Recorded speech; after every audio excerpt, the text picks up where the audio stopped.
I love that jingle. That's one of my favorite jingles of all time. And I'm really excited today, folks, because today's guest was a WFAN original when the station aired in July of 1987.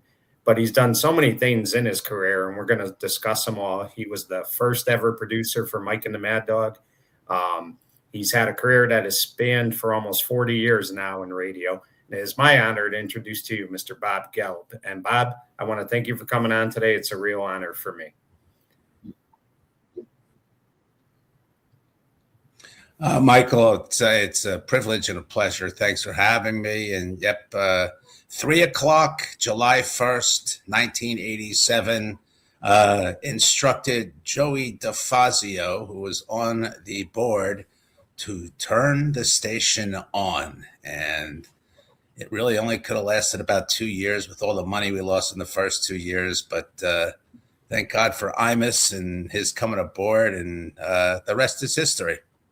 Right. So, Bob, let me ask you, as a young kid, were you a sports fan as a young kid? I know you were a very big sports fan when WFAN was on the air, but as a young kid, were you big into sports?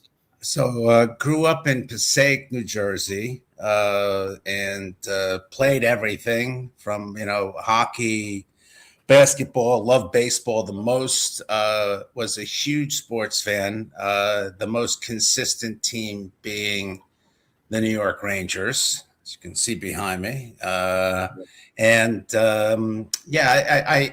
was passionate more about playing than I was about being a fan, but still maintain my Ranger fandom to this day. It's really one of the few things that I really care about day in and day out. So was a fan, and really enjoyed almost all sports. Right. Bob, your college education started at Villanova, and obviously a big basketball school, just a great campus in general. Was the goal always to go there? Did you want to go there when you were in high school? How did that come about? It's kind of interesting, taking a Jewish kid from Passaic going to an Augustinian school outside of Philadelphia. But I really actually started at my first school I went to was Boston University. Didn't have that in the bio because I didn't graduate from there, but I was there in 1977, 78. And the first national championship I saw were the BU Terriers under Coach Jackie Paca, as they say in Boston. We had this was a team that had a lot of the players from the 80 gold medal team on it. And what was kind of interesting was, the basketball team at that time at BU was coached by a fellow by the name of Rick Pitino, who had one of his first gigs was at BU. Boston was not really conducive to studying, so to speak. Had a lot of fun in Boston.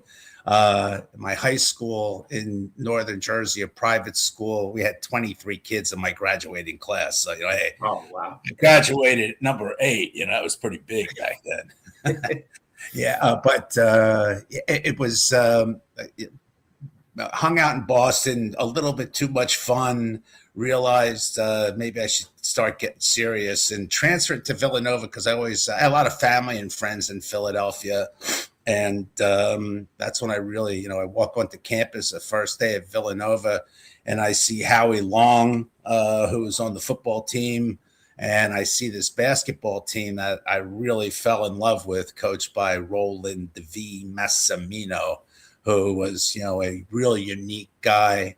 And I realized, hey, look at this, is big time college basketball. And I really enjoyed getting close to the program, but that didn't happen for a couple of years. It's amazing when you think, oh, this is, an untouchable kind of thing. And then I find out about 3 years later after my internship at WCAU, I was producing Villanova basketball. So you never know what comes around goes around in this world. So, I had a chance to produce Rolly's show in Philly. And obviously after that amazing game on April Fool's Day against Georgetown in 1985, when Villanova won the national championship. Was probably one of the most incredible days in my sports world. And to just chat about the progression of things. I interned at Villanova. I had no clue what I wanted to do, but I interned at this radio station, CBS owned and operated station. We had the Phillies, we had Villanova basketball, we had Temple football, and got a lot of my initial understanding of sports radio working at WCAU in Philly. Right. And, Bob, you touched on that game, that amazing game against Georgetown, and really was an upset. That Georgetown program in a 3-year stretch, they were as good as any college program, obviously with Patrick Ewing, the legendary John Thompson as coach. But that had to be just such a wild time for people at the School of Villanova, the city, everything, because, to pull off that upset, it was really unheard of. They did not give Villanova a chance at all to win that game. Yes, obviously it was the perfect game. When you shoot 79, 80%, whatever they did from the floor, and you have the heart of players, Gary McLean, Dwayne McLean, Eddie in the middle. And it was pretty exciting. I was I didn't really live on campus. I lived off campus.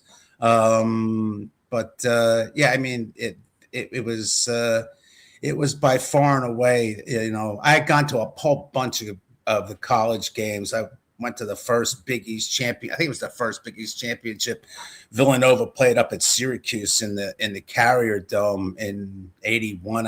I'm pretty sure that's when it was. It was just, Philadelphian college basketball is just tremendous. You had the Big Five, you had the Palestra on the campus of University of Pennsylvania. And I'll tell you, there is no building in the world to see a college basketball game like the Palestra in Philadelphia. It was something I really didn't get to experience here in New York. And I had gone to the Winter Festival at the Garden a couple of times in the late 70s. I remember Cornbread Maxwell playing there for UNCC, and a lot of the great college basketball we got to see at the Garden. But to be that close at a building like the Palestra was, you get, one day it's David Robinson coming in playing, Penn is playing Navy, here comes the Admiral to the Palestra. There's this big tradition where the students would throw toilet paper after the first basket. And, you'd see this deluge of clean toilet paper, thank God, thrown from the rafters and all around the court. It was really kind of cool.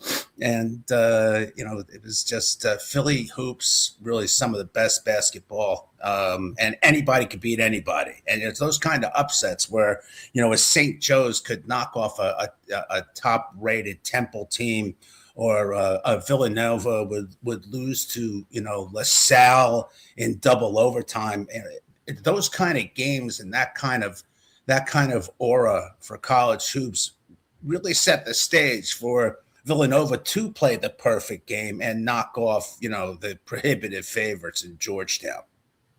Right. And, Bob, the thing that people may not know about you, you talked about Boston University. You did many things there. You did softball, street hockey, for so many people in the community. But you were also a professional juggler too, correct? That's one of the things, your hobbies. So just talk about stuff like that, because that had to be very invaluable to you during your time at Boston University.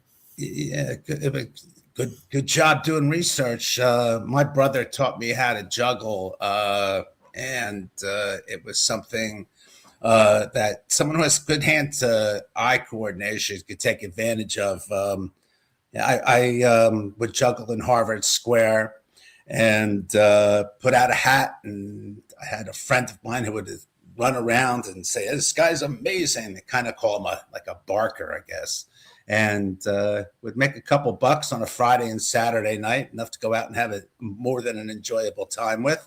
My brother, who has written a few books on juggling. Learned to juggle in Hyde Park in England. In fact, he did a lot of his shows there in the mid 70s. Side story. One day, a gentleman comes up to him and says, "Would you like to juggle? I have a band and we're doing a show this weekend. I need some jugglers. Would you and your friends like to come and open for my band? And then you could juggle in between their sets." And yeah, sure. Pay some bills and you could make some pounds doing that. Turned out the band was the Rolling Stones. And my brother was, juggling at Wembley in front of 108,000 people for the Rolling Stones. He came back to the U.S. and he taught my cousin David. And my cousin David is a television writer and wrote a lot of great comedies, Boy Meets World, Growing Pains, and my cousin David was also an intern, I believe, for a Arlen Specter. He lived outside of Philly, so Arlen Specter was a state senator.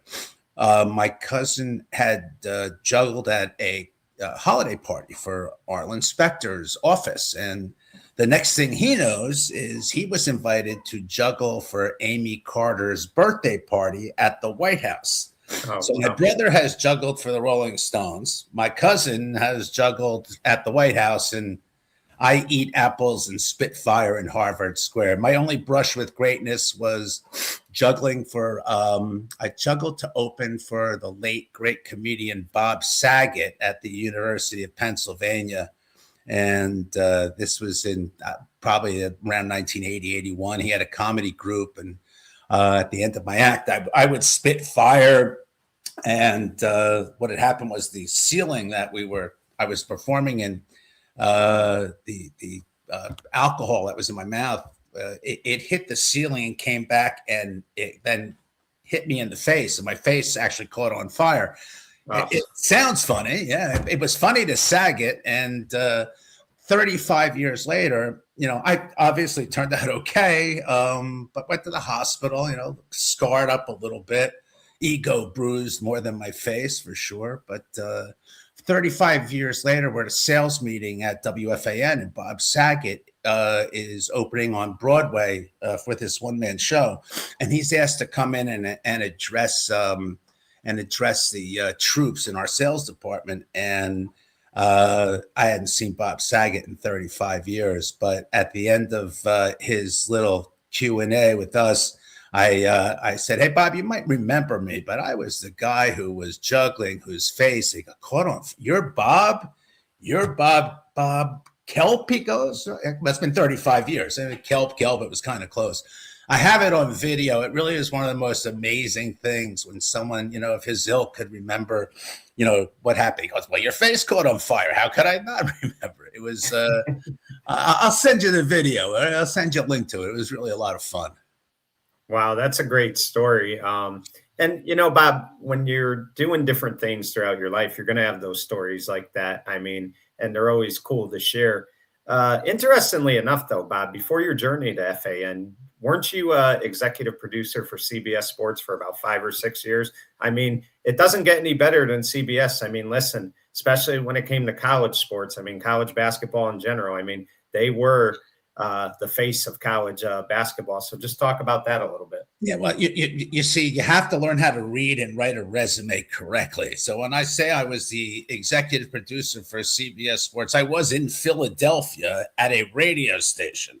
Looked a lot more impressive. So yeah, it wasn't necessarily at the network, but this was local Philadelphia radio, and it was really the main building blocks of understanding how this whole radio thing went down for me.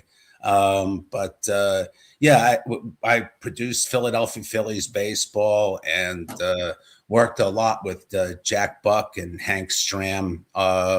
Every Sunday they would come and do their programs from our station. I'd take them down and, get tape for them and put together their packages when they would do their Sunday night program. live from Philadelphia. So anytime they come to Philly and do Sunday Night Football at the Vet back then, it was hanging out and learning from Jack Buck and Hank Stram, and it led to producing the John Chaney Show. As I said before, Rolly Massimino. Bruce Arians was the head coach at Temple. And it was kind of interesting to see him 30 years later walk into our radio station and chat about the days we had 30, 40 years ago when he was coaching at Temple. And we were kind of like the first, it wasn't all sports, WCAU, but we had sports programming from 5:30 at night to midnight. We had a show called The Sports Final, was from 10 to 12, Monday through Friday. The Sports Line was 5:30 to 8 o'clock with a gentleman by the name of Steve Fredericks. And on the weekends, there was a Sports Line weekend with Bill Campbell, who was, did the Eagles, did the Phillies, was the dean of sports talk radio in Philadelphia. And, I got to learn a heck of a lot from Steve, Bill, and Don Henderson, who was our evening host. And I had listened to this radio station as a kid.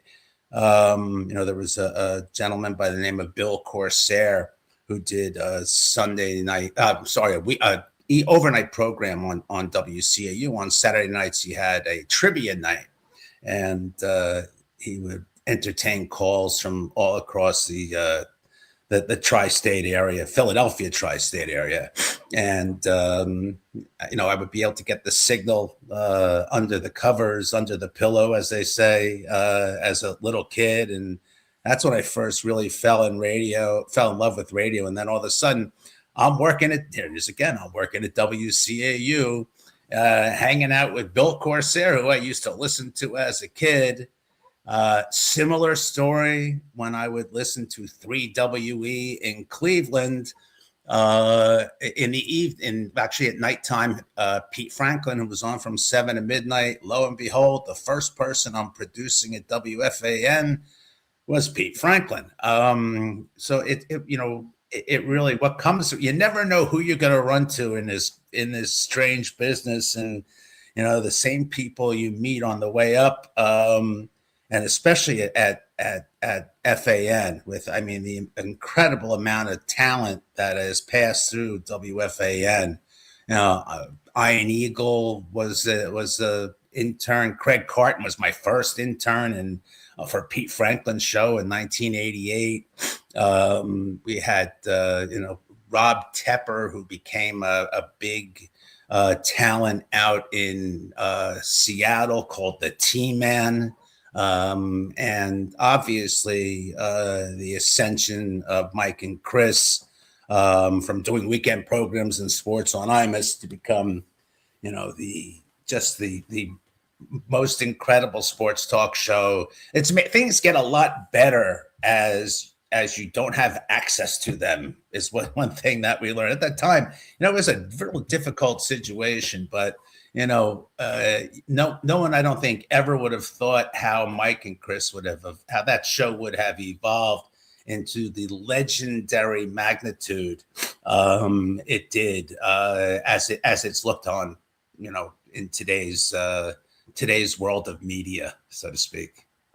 Right. And Bob, one thing I wanted to bring up as far as like producing and things like that, when you were doing things like that early in your career, what people forget is now, like, we live in a technology world where, especially editing, you use a computer, it's so easy to edit. But there were the days where you used to have to take the reel tapes and you have to find the part that you wanted to edit out, and you had to cut it with tape. So, it was not easy. And yet what I always found amazing with producers like yourself, anybody that's doing the behind the scenes work, is they never missed a beat. And granted, that's how they had to learn, but still, that's not easy. That's a lot of pressure sometimes. Especially with Francesa across the way. Yeah, it could be a lot of pressure. But, it's amazing when you say how technology has changed. Radio now has become a more video than it was. Mike and Chris, when I was producing, were never on television. And probably if they were, I probably could have extended my career and stayed producing, because there would have been a lot more opportunities as opposed to just being a call screener, a guest getter, and a story breaker. To me, that was to me, there was a journalistic side to producing a lot more then than there is now, obviously, because everything is so immediate with the internet and your cell phone and every sort of social media, where it basically as it happens. But yeah, I remember the days of taking I wish I had one around here, but I don't, a cart, and basically you had to run it across a machine called a degausser, which would demagnetize the audio on the cart that you would put into the machine that you would play the actuality for, or edit tape with a editing block and a grease pencil, where you would mark the intro and the outro and then cut it with a razor blade and then actually tape the tape together. Yeah, it took a little bit of time when I saw my first digital editing machine, and how incredibly fast, and it was archaic. I mean, it wasn't what you have now, where you can just zip and you got it in 3 seconds. But we've come a long way, that's for sure. The whole business has. Right. Definitely. So, Bob, let me ask you, WFAN, it's a new station. They're going to try 24-hour sports. And you were there from its, inception. But talk to me about how did you inquire about WFAN? How did it all come about? Sure. It's I had met my wife, Lori, who now 30, I better get this right, 37 years later of wedded bliss. We had met in Florida, and she was living in New York when I was living in Philadelphia, and this was in 1987. And I wanted to be closer to her, saw an ad in the USA Today or it may even been a story. I don't think it was an ad, about how MS Broadcasting and Jeff Smulyan was about to launch, or were thinking about launching, a 24-hour sports radio station in New York. And that was my cue to say, I want to go home and I want to spend more time with this lovely young woman. And I came up and interviewed at WFAN at Kaufman Astoria Studios in beautiful downtown Astoria. And my first interview was with John Pruder and a gentleman by the name of Luke Griffin. And John Channon was one of the gentlemen who happened to be also from my hometown of Passaic, New Jersey, which I didn't know until I got there. But I was pretty much the only person who had local sports radio production experience in the entire country, with the exception of John Pruder, who was interviewing me. He was Pete Franklin's producer years before in Cleveland. I got back to Philadelphia after I had a 2-hour interview in New York, and I was offered the job that day. And mid-June of '87, left Philadelphia and came up the turnpike and hung out at WFAN in the basement and bowels of Kaufman Astoria's studio at 34-12 36th Street. It's the only place in the world where you have to go upstairs to get to the basement. Remember that. It's pretty, figure that one out. What a dump, but it was our dump. It was really disgusting. But this building was steeped in so much history. Not only that, but Sesame Street was shot there. The Cosby Show was filmed there. It was a movie theater. I'm sorry, a movie studio where the Marx Brothers had filmed, the Horse Feathers, the Coconuts, these wonderful movies to silent movies. And, the building probably wasn't cleaned since the last time Groucho Marx was in a closet there with some young woman having the time of his life. But it was a real interesting place to work. And it really built a camaraderie amongst the employees for a long time, at least until Imus came, when he became king and everyone else was second fiddle, and deservedly so, because he saved our butts. Right. And Bob, I know it was 1050 sports radio the first couple years. Let me ask you, was the number still the same, the 718-937-6666? Yeah, actually, no, the original number was 1050 at 937-1050. It may have been, I think it may have been, actually, it was probably a toll-free number originally, but it cost us too much money to hold on to the toll-free number, because callers were holding on for such a long period of time to talk to the hosts that it would charge the person who had the phone number back in those days. But yeah, 1050 was a directional north signal that really did not do well in New Jersey, though you could get it in, Bangor, Maine. You couldn't get it in East Rutherford, New Jersey. But it really, it went up the coast really well. It's a beauty of, radio signals and how they're either omnidirectional or directional north, south, depending on how it is. But 1050 was not the greatest place to be. The former WHN, which was one of the great radio stations, one of the great dial positions in New York radio over the course of the years. But we did have the Mets and Howie, who transitioned over to HN from when it was country. And I remember the day we turned the station on, and it's tough. It's tough to see people lose their jobs at a format, and then hear these idiots from some sports, sports radio. It's never going to make it. Jeff Smulyan said, "Oh, we're going to do updates every 15 minutes because we're here to compete with Sports Phone. We want to give the gambler the information." And we saw how long that lasted. It did last, about 2 years, and we all were about to get canned, and they were about to blow up the entire format. I remember they fired about 40 people one Friday. We had a lot of people working at the original WFAN on 1050. But there was, we had lost $4 million in our first 2 years. The spending was terrible. I mean, they were overpaying update people, and they set the bar pretty high on some of the talent we had with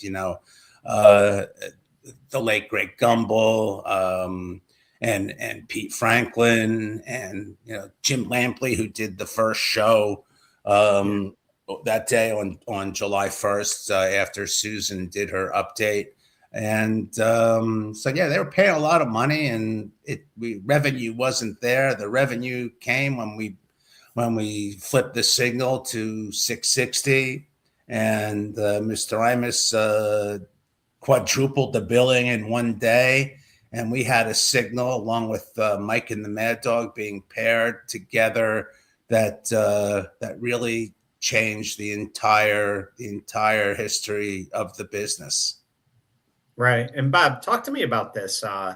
Now, I know there were different takes on Pete Franklin, and when he wasn't, going off the deep end, I found him to be very intelligent and very knowledgeable, especially when he did that Cleveland sports line. If you go back and listen to those shows, he was very knowledgeable, but it seemed like to me that he came to New York but he never had his heart was not in coming to New York. He took the contract, but he never really wanted to be there.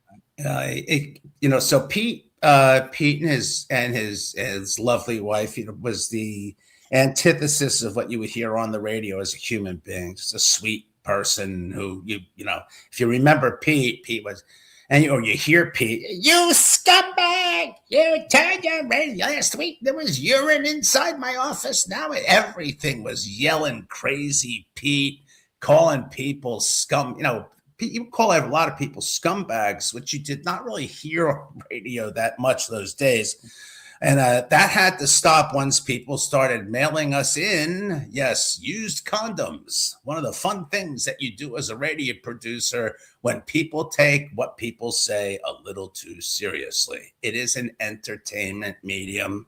That's what we're here to do, is entertain. And the only way, if you talk sports 24/7, it's just not going to happen. You need to be personable. The radio is an incredibly personal experience for host to listener. As you could tell over the years of some of the callers who have actually become mini personalities, or in some cases maxi personalities, like the Joe from Saddle River, Joe Benigno. It's amazing how the connection between host and listener and caller built this incredible entertainment machine. Right. Let me ask you this, Bob. I always wondered about this because I know there's a producer, there's somebody that does the board and, does all the mic levels, everything like that. Were you in charge of taking the phone calls when people would call in, like callers? I mean, was that part of your job?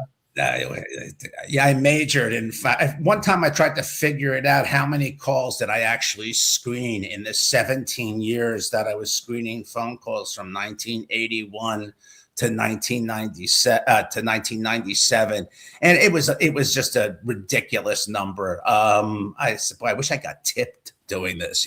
I see where everyone's looking to get tipped these days. You go for a takeout restaurant. How much tip do you want? It's takeout. Tip me. I'm coming to pick up the food. What are you talking about? But so the board operator, or sometimes called board operator, spelled BORED as opposed to BOARD, because it's a tedious gig. But that person, he or she is responsible for running the levels and playing the commercials. Eddie Scazzeri, who does it now for Boomer and Geo, has integrated his own personality by playing his drops and paying that incredible attention to run to the flow of the program and make it as entertaining as possible. The producer, normally sitting to his right, is responsible for the flow of the show, the callers, and what used to be the guests, which has become less and less a guest-driven medium, more and more a caller guide talk kind of integration, which I think works in some markets. In some other markets, if it's the only thing you have to choose from, so be it. I really think that the listener, especially in New York, there's so many different fans that live here in the tri-state, that you can talk almost about anything all day long. And if you hold the listener's ear, and I like to learn more than really love some of the callers, but I don't want to hear callers call talk show hosts all day long, spewing the same comments of this and that. But it works in a lot of other markets. The way we did it with Mike and Chris, and the amount of guests we had on was, it was a learning position. It was also a way where you would have those incredible back and forths with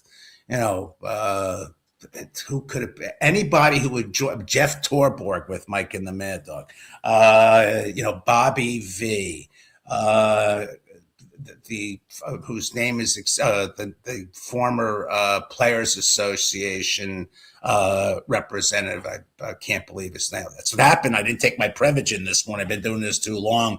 I can't remember all their names, but I think I remember. But these were great freaking interviews. You know, John Calipari screaming at Mike and Chris when he was head coach at UMass, you know, getting Chris's getting Chris Russo's transcript from Rollins College because Chris would go after him about Marcus Camby. I mean, this was great stuff.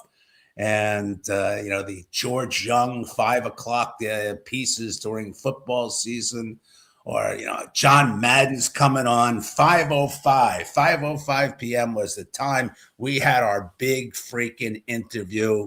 And it was there. Yeah, well, you got it at 5:05. If you got somebody at 5:05, you know, that's what's happening. Now at 5:05, we have Cinco de Five-O, where we hear the 5 top positions on Evan and Tiki, or what was Evan and Tiki last week, and that will be Craig and Chris McMonagle coming up next week on The Fan. But things have changed, and so has billing. But that's a whole nother story.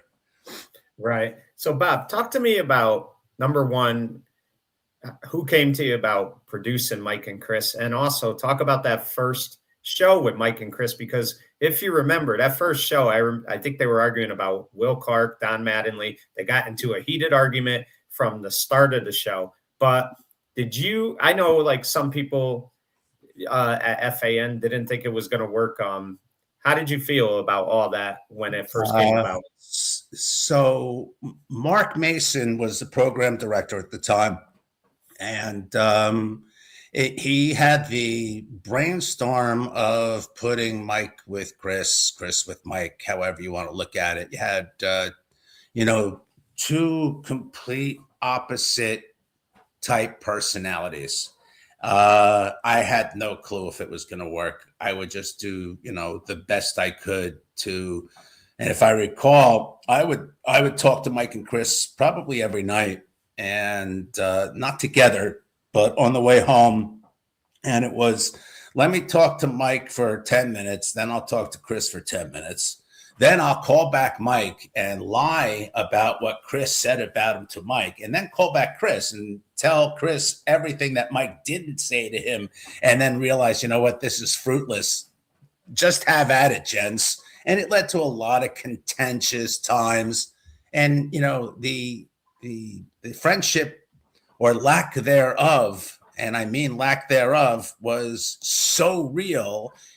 And that made it so much better of a radio program, because they really had their own camps. And, you know, people would tell them, how could you let Mike talk to you like that? And Chris would, you know, the other way around.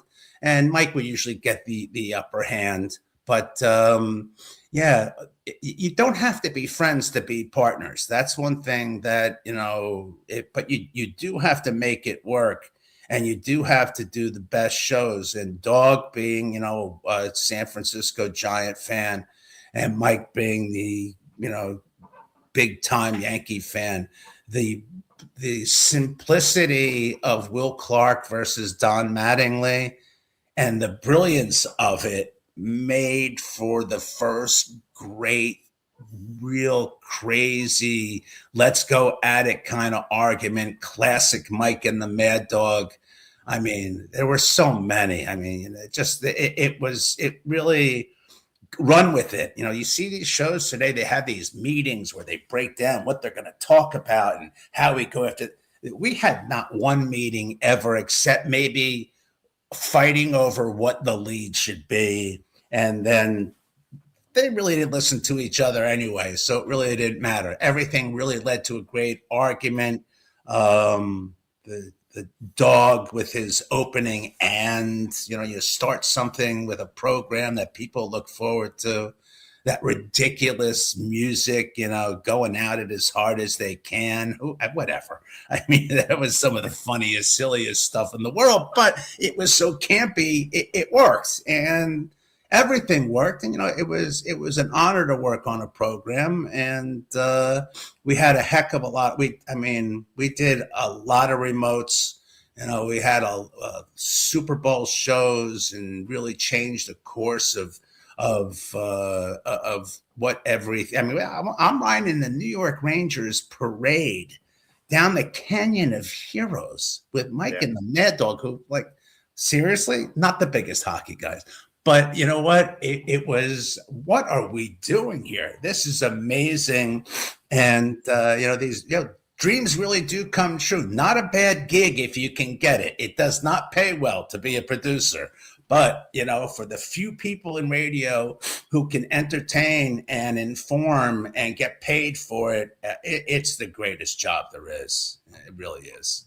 Right. And Bob, I remember when they had like the 25th anniversary of FAN, they had you on the show, and they said they felt like out of all their producers, you had it tough because it was the early days of Mike and the Mad Dog. But what I remember too, Bob, that people forget is you were producing in a day of no cell phones. So trying to get guests on, you got to go through hula hoops. You got to try to, look everywhere to find guests. And, you got to hope that, the right calls you make work and things like that. It wasn't easy. And one of the first guests that I remember, I shouldn't say first, but early in the Mike and the Mad Dog era, was getting George Steinbrenner on the air. And that was a tremendous interview. But how stressful was it for you to try to get guests for them? Because once they really became successful, what happens. It's like with any radio host, they're going to be demanding. Yep. To me, I learned this very early when I booked Joe Paterno on a program, and I called. Really takes a lot of in-depth. It's a producer's secret. I looked in the phone book and found his number in State College. He's listed in the phone book. I said, really? Joe Paterno is listed in the phone book? Now, this was obviously in 1980, whatever.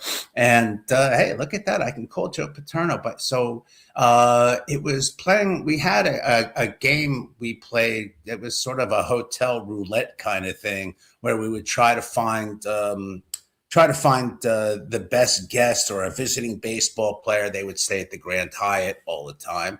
And you would just play, call people. They didn't change their names back in the day when they checked into a hotel. The best story I have was I have a couple of good stories, but one of the best was when Leonard Tost, and this was not at FAN, but was in Philly. Leonard Tost was selling the Eagles, and he had gone to Phoenix, Arizona to try and orchestrate a deal to move the Eagles to Phoenix. My job was to try and find Leonard Tost in a hotel. I called a friend I knew who was a pretty affluent dude who lived in Arizona. I said, if you had all the money in the world, where would you be staying if you were going to Phoenix? And he goes, well, he'll either be at the Phoenician or he'll be at the Boulders. I would try the Phoenician first. I called the Phoenician hotel. Mr. Tost is from, hold on, I'll ring. I go, holy, are you serious? Bang. And Mr. Tost, Bob Gelb, WCAU, Philadelphia, can you tell me what you're doing here in Arizona amongst the speculation that you're trying to sell a team? And inebriated Leonard Tost, and he was, and had known to tip it a little bit. But he goes, none of your business, hung up on me. We went on the air that night with it. The next day, there were articles in the Inquirer and the Daily News. And a few weeks later, Norman Brayman bought the Eagles and kept them in Philadelphia. So the team I hate the most, the Philadelphia Eagles, I know I'm responsible for keeping them in Philadelphia, which really drives me sick, to tell you the truth. But what can you do? But it's that kind of thinking. And, it happened with a lot of stories, and we would get I'd have guys from Wall Street call me up and tell me some incredible news. And usually back in that time, everyone on Wall Street, or not everyone, but the the players on Wall Street knew more about what was going on in sports, because the money, you got to follow the money. It's always follow the money. And we learned a lot of things and got a lot of calls. Cab drivers also would call me up. I would get unsolicited calls. Cab driver calls me up because the Rangers coach Michel Bergeron was just taken to the hospital in Westchester. I would then pick up the phone and call Barry Watkins at the Rangers and say, hey, Barry, I had this report that Michel Bergeron's in the hospital. Can you answer? And he'd go, no, he's right down the hall. Well, no, he wasn't. He was in a hospital. And that was, Stan Fischler picked up that piece back in 1987 or 8 when FAN was in its infancy. And I realized, boy, this is going to be big. This was the first time where we're going to be treated. FAN is going to be treated almost like a team in the news media. And if you see the headlines the station has made over the course of its, 37, 38 years, who follows Mike and the Mad Dog is front page news.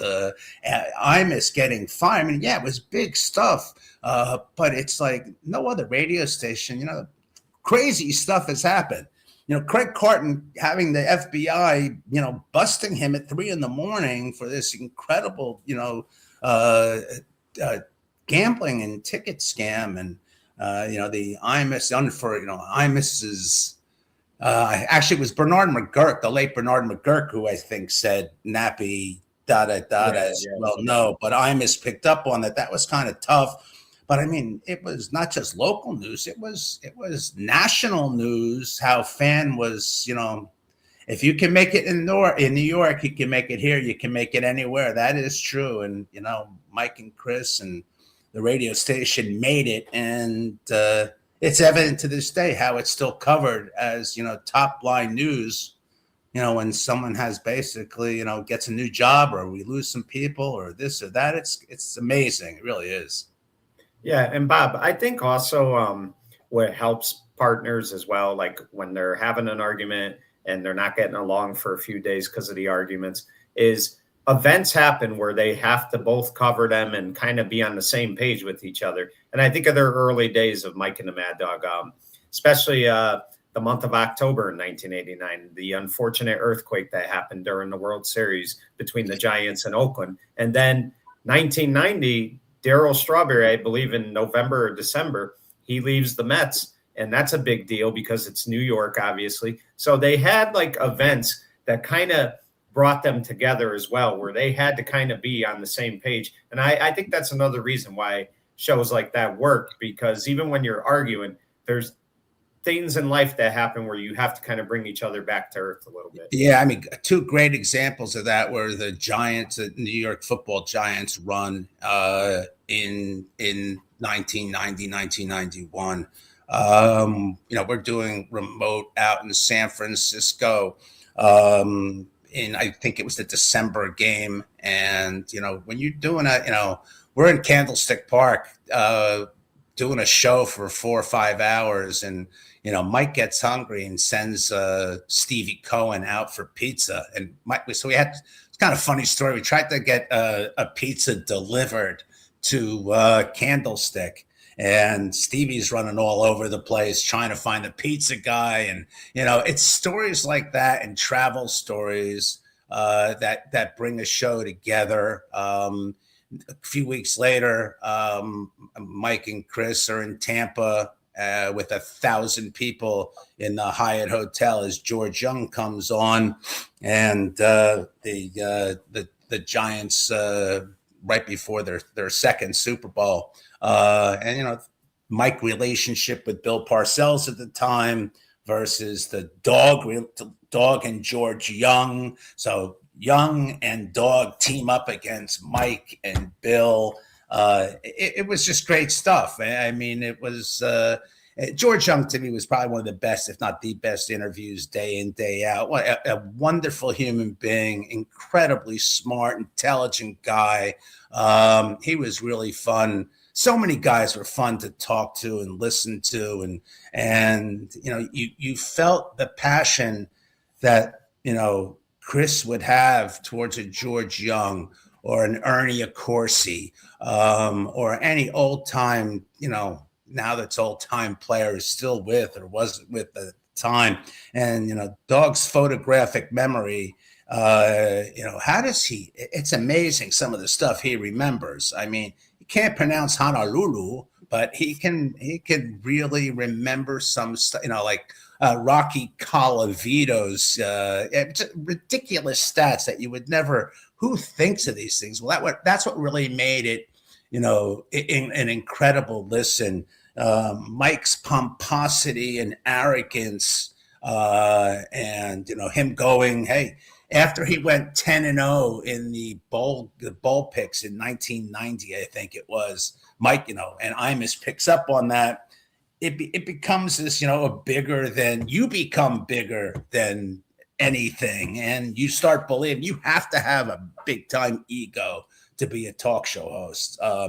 You can keep it a little bit in control. Some people can, some people can't, but you need to have one. And that personality, the Mike and Chris personality, it wasn't faked. And it was those things that, brought us together. Going to every Super Bowl and those trips, we went to everything. I mean, we went to the NBA Finals, the All-Star games, Super Bowl, the Rangers run in '94. We're at every one of those games, whether it be in Vancouver, New Jersey, wherever. It brings you together. Even though Mike wouldn't go to the hockey games, he would go to the Knicks games, and Dog would go to the hockey games. But then at the end of the day, we'd be doing our program, so it still really didn't matter. That camaraderie. One special trip that we took that I remember most of all was the Super Bowl Buffalo Dallas at the Rose Bowl, I believe it was, the Coliseum, and before the game and after, Mike and Chris and I went up to Pebble Beach. We took a puddle jumper, and the magnanimous Mike Francesa, and he is magnanimous dude, puts us up at the lodge at Pebble Beach. We played golf, and it was really a bonding moment. And especially when Dog birdied 8 at Pebble Beach, where Jack Nicklaus calls it the greatest second shot in the history of golf, and Dog is walking up the fairway. He referred to himself as Faldo when he played his golf. Faldo, second shot number 8, Pebble Beach, 8 feet, made the putt. Well, that was the last we had to talk. He made a birdie on number 8 at Pebble Beach. It was really one of the great moments that we'd have to, oh my God, Mike put down a 5 and probably made 9, but it didn't really matter. We're playing golf in Pebble Beach, and it was a blast. And, it brought us together a lot. A lot of those moments that, where we would, where they would be almost at blows up in Joel Hollander's office at Kaufman Astoria Studio, would then lead to the great moments like those, riding in the Rangers parade or the Super Bowl. But really the real turning moment was, I think, that Friday in Tampa at 5:00 when they realized they really had arrived, when there were 1,000 Giant fans watching from the lobby, and they were listening to Mike and Chris, and some band, like one of the hotel bands, started playing, and the fans shut the band out so they could listen to Mike and Chris, and basically got them out of the assembly area where it all was. Kind of cool. And it's just so it was a wonderful ride. It's a shame, it's just something that as a listener, you'd love for it to have gone on forever. But like everything, all good things must come to an end. But they had a wonderful run. And really, it was and always will be the most entertaining sports talk show. Right. And Bob, you obviously took a lot of calls from callers. Let me ask you, were you able to bond with some of the callers? Because, you're talking to them so much.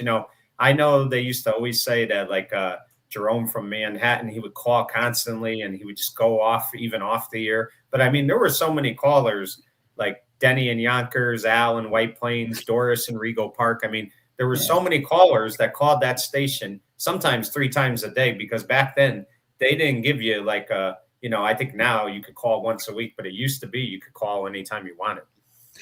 Yeah, Eli from Westchester was the great Eli Strand, who everything was a race related call. If you remember, he played for he was on the Pittsburgh Steeler roster and had a sniff with the Packers, I think, at camp. But I got to know Eli and had a lot of fun with him, talking to him off the air.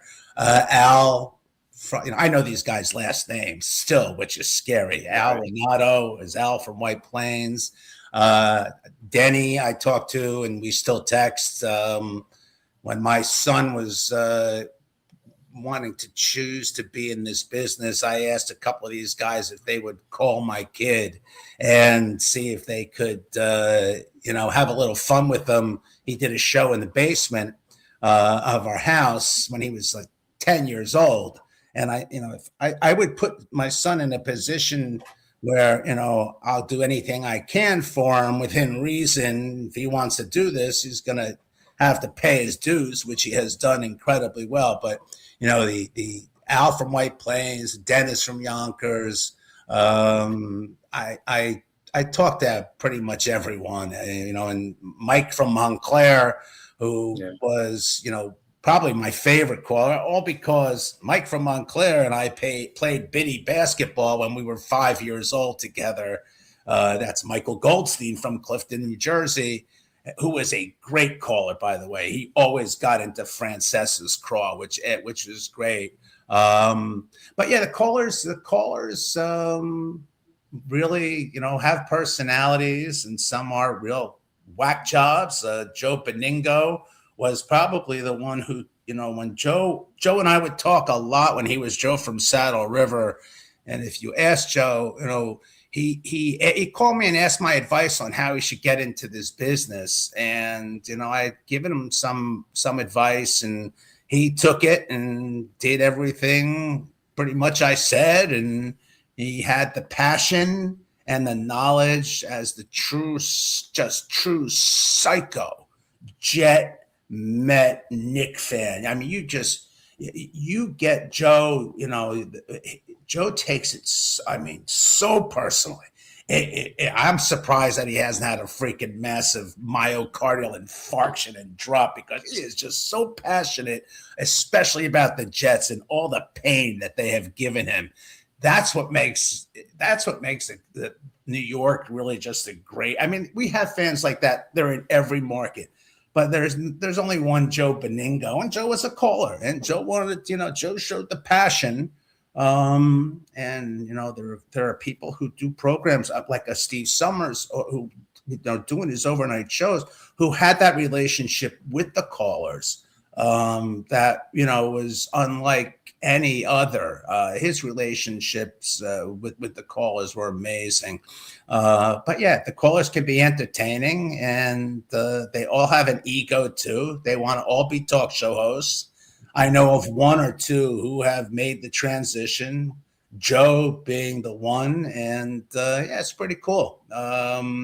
When you get to know some of these people, never give your phone number out. Any advice? Sometimes do I need to be talking to you right now? No, not really. But I've always entertained the call. Always had a fun time chatting with people. They tend to be persistent when they think they're better than the talk show host. So, right, exactly. And Bob, I got to ask you this, because you're human, and like anything else, you try to be as thick-skinned as you can, but it's not easy at times. And producing a show that's number one in the sports world, and probably number one in New York as well. I mean, were you able to go home most of the time and not have the stress of work come home with you, or was it difficult at times? Because a lot of pressure. I mean, listen, like anything else, you're counted on to get guests. You're counted on to make sure, the remotes are going well, things like that. So, I mean, was there a lot of stress in the early days of doing this? Yeah, for sure. it's usually based on the personality of the producer, the board op, but there's always that's the stress factor. The stress factor is, why am I not making 1/50th the amount of money that my hosts are, and how difficult it is to actually be a producer and make a living. I mean, when I had to leave being a producer, it was 1997. So I was almost 40. And I went into, I stayed at WFAN because, hey, I love WFAN. It's something that I helped build. And if there's anything I can sell, it would be WFAN. But I was forced to have to leave the business because let's face it, my favorite line: getting Mike Francesa his Diet Cokes is not going to send my kids to college on the salary we made. So, yeah. And I was making I was probably the highest paid producer in sports radio, which is not much to say for, but it was a struggle to try and make a living.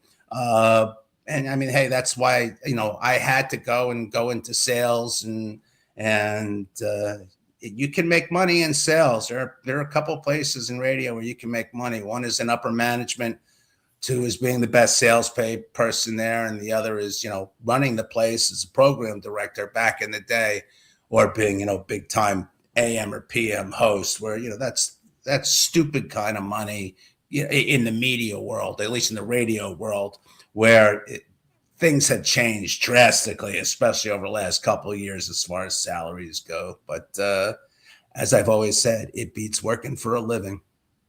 Right. And Bob, I mean, this career in sales is almost 30 years now. So, I mean, you've had two careers. One career as a producer, the second career as a salesman. I mean, you were funny that one time, I'll never forget, again, on the anniversary show, you said this update is brought to you by Peerless Boilers. I forget what it was, but you said it. And, that's why I always said, Bob, that like you had that good personality and good nature about yourself. But how has it been doing sales for the last 30 years? I don't think you'd continue to do it if you didn't enjoy it.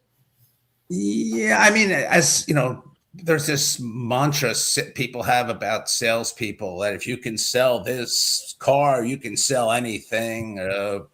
I can't sell anything. I can sell WFAN because I love WFAN. I know everything there is to know about it. At least I knew everything there was to know about it in its heyday. And, dealing with talent, whoever it was, was it a Craig Carton, Greg Giannotti, Boomer, Evan, back to, the days of Mike and Chris, and working with Imus. When Imus was fired, Imus got me a job with him at WABC. He was very loyal to me, and I was very loyal to him, at least for 2 years. But it's a difficult gig, but the sales part of it,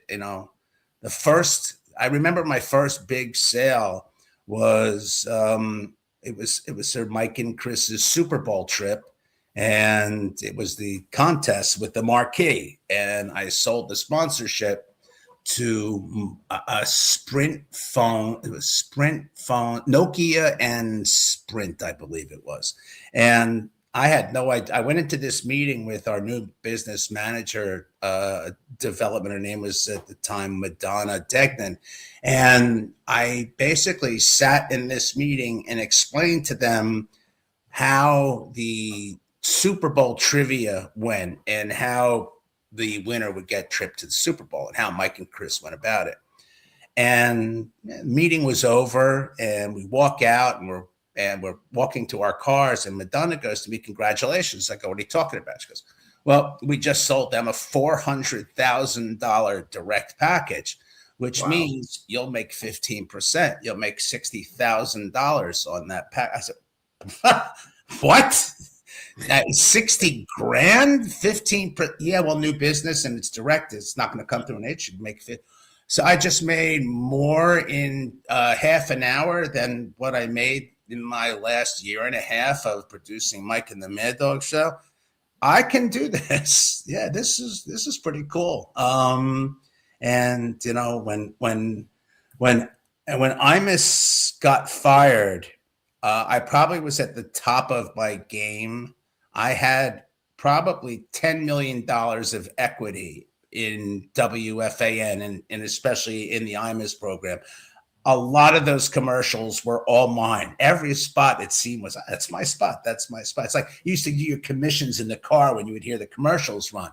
I sucked at math, but not when it came to figuring out what 15.5% of this direct number was. Boy, I'm freaking, you know, Euclid and Einstein all in one, because it's just how it would work. Yeah, but yeah, it was a tough day to lose $10 million of equity and have to reinvent myself. Fortunately, I got a deal to go with Imus over to ABC. You know, whether was he fired unfairly?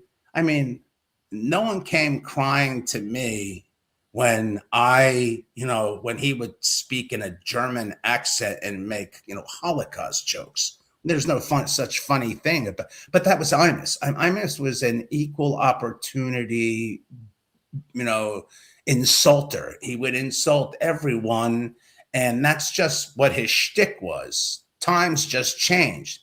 What he said, is terrible. It's politically incorrect. But you knew what you were getting with Imus. Every time you listened to Imus, it was politically incorrect. It was unfair. It was anti-Semitic. It was racist. Was he racist? Was he an anti-Semite? No, he wasn't. I'm not inside of his head, or was inside of his head. But Imus was a real interesting personality, and people don't know that he ended up adopting an African American child who became a huge, big time player, I believe, in our armed forces. And the amount of kids money he raised for the WFAN Imus Pediatric Center for Oncology over at Hackensack University Hospital, stuff like that. It stunk what happened, but it happened, and everything happens for a reason. And it led to Boomer and Carton, and the rest again was history.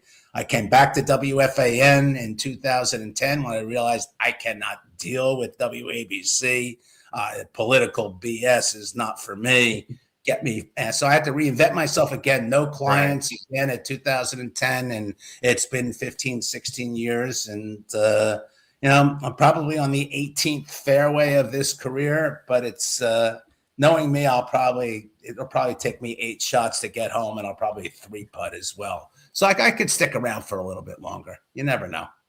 Right. And Bob, just, you talk about people at that station, but there's a few guys I wanted to bring up to you because I just feel like there's some of the just nicest people in the world, not just hard workers, and they had success in their profession. One of them is Eddie Coleman, who I had on my show.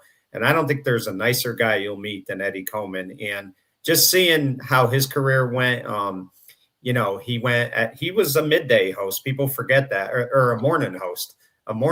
People forget that. I think him and Dave Sims. And then, all the years he covered the New York Mets. He did the NFL in action on Sundays. But to me, just like one of the real good people in the business.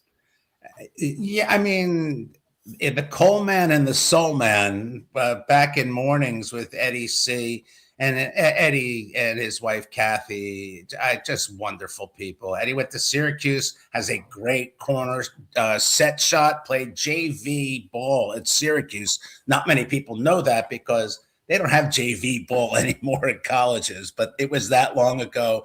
Eddie was played, was instrumental in our intramural games and our, WFAN, Key Ford 66er basketball team, whatever.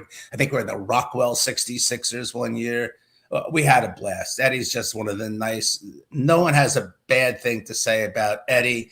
Eddie, good friends with Dog, good friends with Mike, good friends with anybody and everybody. Just one of the sweetest people. He's a guy that you'd love to have a beer with. There's no doubt about it. And I have had Benny with Eddie for sure. Right. And then another guy, Bob, who, he really he was from Philadelphia and he really worked his way up, covered the Yankees a number of years, and that's Sweeney Murdy. I just felt like Sweeney to me, they don't get any better than him. Serenivis Murdy, yes, Penn State boy. I remember his first day when he started. We shared the same birthday. Sweeney, it's a shame that the good people in a business lose their gigs, and it has nothing to do with them. It always has to do with money. And it's like when FAN stopped staffing a Jets and Giants reporter. Like, we would have our own Jets and Giants reporter. We'd have, it's tough to say, but FAN has no more updates except for the morning show, is what I'm understanding, for the new year of 2026. No more. I mean, the station was built on updates. Well, you don't need them. I mean, I go on my phone and find out, and a lot faster about, but it's more the entertainment factor of the update. That's why, Jerry Recco is still going to be doing updates on Boomer and Geo in the morning. But yeah, Sweeney, it goes for, everybody who, Rich Ackerman, people. Joe Allison. Joey does the PA at the Garden. Joe always thought he was Canadian, which always kind of funny. He was the biggest hockey guy. He would say organization is organization. He really wanted to be someone from, Flin Flon, Manitoba. All great people. There's nobody. I mean, there are really few people that, you really didn't want to be around. The toughest gigs that people had were being a woman in the business. The Erica Herskowitzes, the Maggie Grays, Susan having to deal with some of the stuff she had to deal with in those locker rooms while going through, going through breast cancer back in the day. Really tough stuff for people. And those are FAM was a trailblazing radio station. Mike and Chris were talk show hosts par excellence. The women in our business had so much crap to deal with. They all deserve a bonus in their paycheck, but they won't get it because that's radio. You don't get bonuses on our paychecks. Though Jeff Smolian was a guy at Imus who did give us a week's pay for our birthday, which was unheard of, and probably was one of the reasons why he had to sell us to Mel Karmazin. But the story, there are a gazillion stories. We have only scratched the surface, but a lot of great people, and it's a shame to see, week in and week out, you hear about people losing their jobs now. Andrew Bogish, a lot of people are not going to have 3 kids and have a job that they thought they're going to have for a while. And hey, all of a sudden, my kid got let go at when the Infinity Network, and no more updates. It's weird. It's a terrible thing, but it's reality, in this day and age. We're making a decision that has to be made. Fortunately, I don't have to make it. And that's why I never really wanted to be in management, where in this business, you have to can a lot of people. And I never wanted, I enjoy people too much to have to say, hey, by the way, you don't have a job. It takes a tough person, and a tough person who can garner a lot of respect. And fortunately, we have that person at the head of our company right now in New York, who's just a wonderful manager. And it's tough. Some of the people I've worked with over the course of the years have been just hideous human beings for no reason whatsoever. And really more in the early days of some of the people I work with. But, it's a tough gig, and it's why I said, it beats working for a living. Well, if you stick around long enough, you're going to get fired or you're going to get moved. It's just part of the biz. So hopefully I'll get to get out on my terms, and my terms have been that I've worked at the greatest radio station since its inception, and I love every second of it. And it's great that my family and my son is able to follow a little bit, and he's actually talented. He can speak on the radio. I have trouble finding words that he doesn't. So hey, it's been kind of cool. Right. So, Bob, real quick, you mentioned, and we see it in the background, big Rangers fan. Talk to me about that '94 team and winning that Stanley Cup. What that moment was like for you when you saw them, going around the ice with the cup. Because let's be honest, Bob. I mean, they hadn't won one since 1954, so it had been 40 years. So, talk about what that moment was like for you as a fan. Yeah, actually 54 years. It was 1940, which we always be reminded by those chants in other buildings. So yeah, that's stuff that you really want to. I hate those Flyer fans or the Islander fans, but hey, it's like the pot man sucks whistle. I mean, give it up, folks. I never understood. It was look, game 6 of at the Meadowlands was the greatest effort a New York athlete ever had. And, that I've witnessed personally, seeing Mark Messier guarantee a W and then having that empty net hat trick at the end of the game to put it away was absolutely spectacular. Mateau to follow. It's a big hill to climb to Mount Vancouver, which Howie and I figured out that there actually is a Mount Vancouver. But it was really, the Mateau call was just amazing. It's like Stefan Mateau comes into the building a few weeks ago. He goes, "Hi, I'm Stefan Mateau." I said, "No shit. I know you're Stefan. Probably one of the greatest moments in the history of my Rangers life. Thank you." But when the puck was dropped and you still, with 3.1 seconds left, there's still doubt in your mind. I was sitting in the booth with Marv Albert right behind him because we had done our show there that day, and I'm sitting there in the booth, and it was something special, and it was really just one of the great moments that I can remember. I got out of the building because I went to get home. But yeah, I watched the Cup skate around the ice. Yeah, it's wonderful. You know what? Being in the parade and the aftermath, and the Messier jersey. I helped Mark with a campaign for a Colt product he had. And this is just the greatness of hockey players. And I worked with his sister, Mary, and a couple weeks afterwards, the FedEx guy shows up, and there's a personalized game-worn jersey from Mark Messier to me, which, you know what, I don't keep a lot of stuff. I've had a lot of opportunities to ask for a lot of autographs, and I rarely asked for, I don't think I asked for any, except Willie Mays. Jeff Smullian wanted Willie Mays' autograph. He was our boss. So yeah, I was going to ask for that. But hockey players are in most cases, the salt of the earth. By far and away, they're the best athletes to deal with. And I mean, in most cases, they come from humble areas and blue collar setups, and they're just more real than the other sports, if I were going to choose one.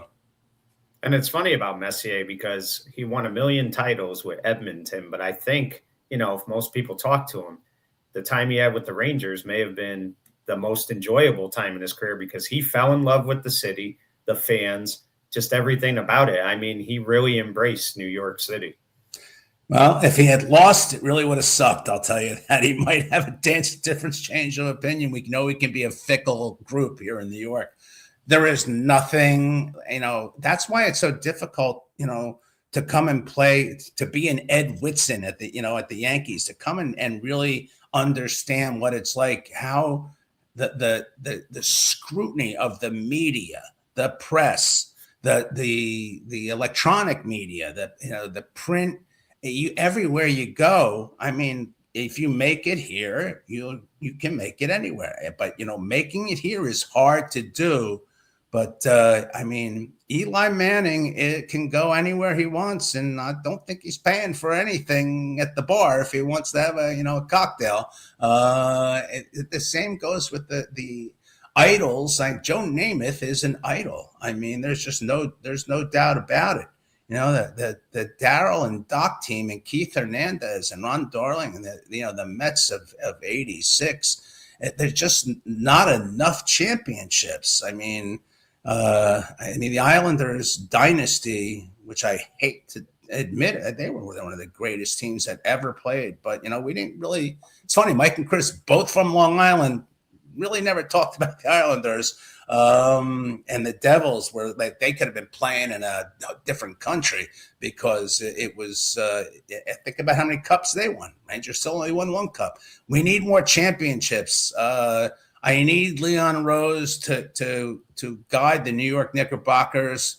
That will be, I think, unless the Jets somehow one of these years win something, I don't think this town will embrace anything more than like a Knicks championship. I've known Leon since he's 12 years old. We went to summer camp together. We're not that close, but we have a relationship. He's a salt of the earth. I would love for him, a Philadelphia 76er fan, to be the architect of a New York Knickerbocker world championship. That would be spectacular. Oh, it's going to be an interesting 5 months ahead, but we'll see what happens. Yep. But Bob, before we go, what advice would you give to somebody who really wants to make it in radio? They're maybe 22, 23 years old, and they're trying to get their feet wet. What advice would you give them? Yeah, go to law school. Do yourself a favor. I was either going to be a lawyer or I went to this path. Go to law school. Read. Content creating right now is all that it is. If you can create content, that to me is, you can make or break yourself in a one video. It's really amazing how this can happen. But I would certainly, the internship to me is the most important thing in this business. I think, I learned everything I could having an internship in Philadelphia. And it's not just, of learning, it's learning about people. It's learning how people are managed by other people. You see ego and how it evolves in the entertainment business. You get to do everything from get coffee to write script, to book guests, to log games, to voice your opinion if you're lucky enough, because everyone's going to be on the air these days, because most everyone is on the air these days. It was in the control room where it was different when I was there. We were told, hey, I'm not there to talk on the air. It's Mike and Chris. I'll just shut up if they want me to say something or I have something silly to say. Yeah, sure, I can hone in, but there was not enough room for Mike and Chris in the studio yet for any other body to talk on the air there. But things have changed. It's passion, and it's really stick-to-itiveness. And my advice, boy, make sure you're well-rounded as far as just not thinking of only one avenue of entertainment. Do as much as you can. Create video, create audio. Most importantly, you have to listen to the person you're talking to. If you don't listen, you won't really. You're not trying to create. Some interviewers do this all the time. They love to ask a great question, but don't listen to the answer. They just ask the question that shows how much they think they know about the topic or this or that. But by listening and then thinking about that answer, and it's respectful, and people have done things that you haven't. So take it from that person you're talking to, or has lived a life of something that you might want to be.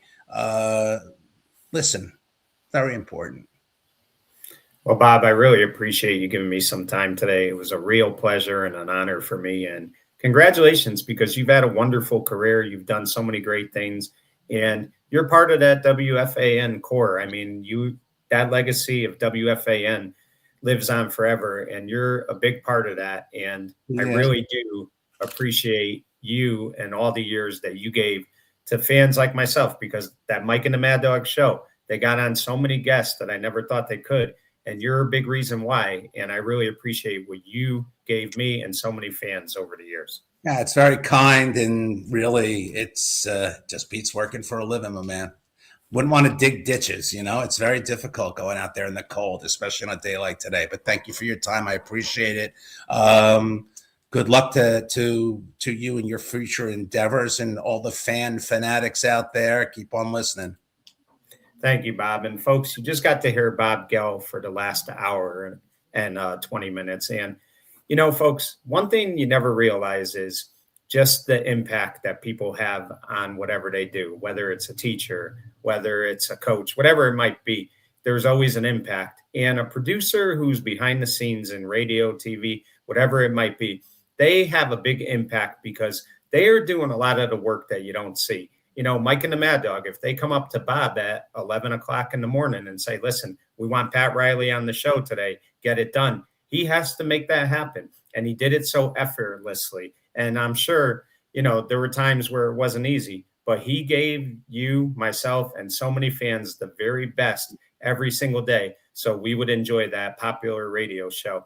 And he's done so many other things in his life. I mean, just by the stories you heard him tell today, you could tell that he's a very selfless and, wonderful human being who just wants to do his job. And he never asks for credit or anything like that. He just wants to make a difference. Well, in these 40 years, Bob Gelb has made a big difference on so many fans. For In the Spotlight, I'm Mike Kenichi saying good night, everyone.